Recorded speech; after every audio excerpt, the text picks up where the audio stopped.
நாங்க ஆட்சிக்கு வந்தோம்னா, தமிழ்நாட்டுல பாஜக ஆட்சிக்கு வந்ததுன்னா, மருத்துவம், பொறியியல் உள்ளிட்ட எல்லா படிப்புகளும் தமிழ்ல மாத்தப் போறோம். அவருக்கு பாவம் அவருக்கு ஒண்ணுமே தெரியல போல தெரியுது. ஏற்கனவே இன்ஜினியரிங்கும், மெடிக்கலும் மெடிக்கலுடைய ஒட்டுமொத்த பாடத்திட்டத்தையும் தமிழ்ல டிரான்ஸ்லேட் பண்ணி தமிழ்நாட்டுல வச்சிருக்கான். வச்சு 15, 20 வருஷம் ஆச்சு.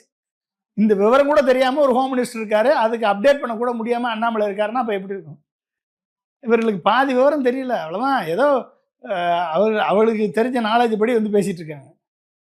தமிழ்நாடு தான் ஒரே ஒரு தமிழ் மாநிலம் தான் மருத்துவத்தையும் பொறியியலையும் தமிழ் பாடமா படுத்தி மாற்றி அமைத்து முடிச்சது தமிழ்நாடு.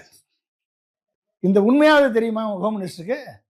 பேசுறதுக்கு முன்னால செக் பண்ண வேணாமா? உனக்கு ரஜகத துரகாதிபதிகள்லாம் வச்சிருக்க, இது கூட செக் பண்ண தெரியாதா? அதுக்குள்ள எவனா எழுதி கொடுத்த சந்தில உட்காந்து எழுதி கொடுத்தா உடனே பேசிடுவீங்களா? நீங்க பேசி அவமானப்படுவீங்களா? சொல்லுங்க. என்ன உங்களுக்கு லோக்கல் ஸ்டாண்ட் இருக்கு பேசுறதுக்கு? ஏதாவது ஒன்று உருப்படியா பேசுறீங்களா?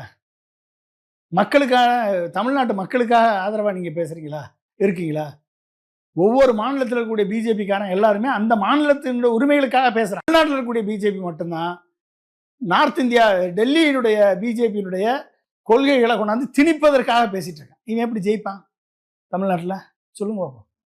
எப்படி ஜெயிப்பான்? முதலமைச்சர் மு.க. ஸ்டாலின் முன்னெடுப்பு அப்படின்றது வீண் போகல அப்படின்னு எடுத்துக்கலாமா? இல்லை, கண்டிப்பாக இது ஒரு முதல் முன்னெடுப்பு. இது நல்ல முன்னெடுப்பு.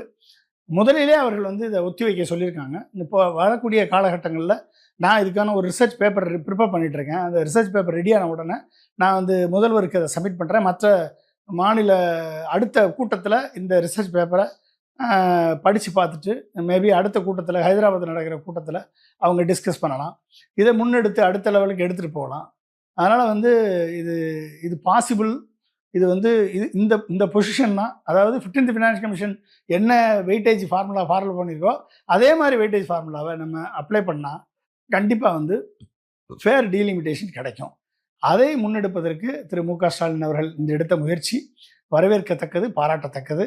கண்டிப்பாக இது ஒரு நல்ல ஒரு சூழலுக்கு வித்திடும். இதை இந்த முதல்வர்களது கோரிக்கைகளை பிரதமர் மோடி அவர்கள் கேட்டால் கண்டிப்பாக அவரும் வரலாற்றிலே போற்றப்படுவார்.